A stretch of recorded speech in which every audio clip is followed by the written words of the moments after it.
Hey trader, listen up. If you are trading Forex and you don't know nothing about sessions, pay close attention. I'm going to share really important information with you about the New York session that you're going to need to improving your trading skill and avoid losses in the future. So today, for example, we made the buy position out of this breakout zone here. And we was aware that New York is going to open soon. We hit our first take profit target and I instantly set my stop loss on break even because I know New York is going to come into the market. I don't want to risk any amount here.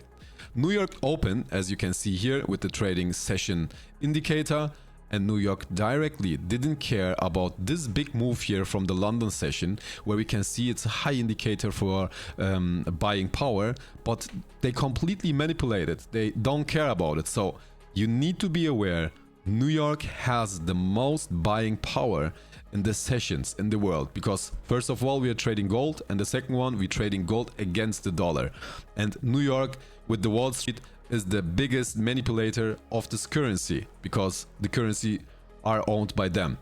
It's really important to understand. So when you're sitting somewhere in London and you don't know what is happening and you go and check Forex Factory here for example and you don't see any high impact news for the day, it's still the New York session, guys. You need to be aware of this.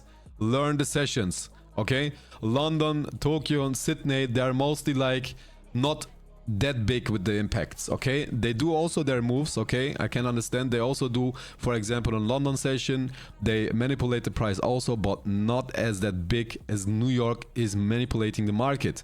Because they are sitting behind the currency, they are sitting behind the US dollar, so they have the biggest buying power and they have the biggest power to manipulate this price. So always be aware when the New York session is going to open, always be aware of your risk when you're sitting inside the New York.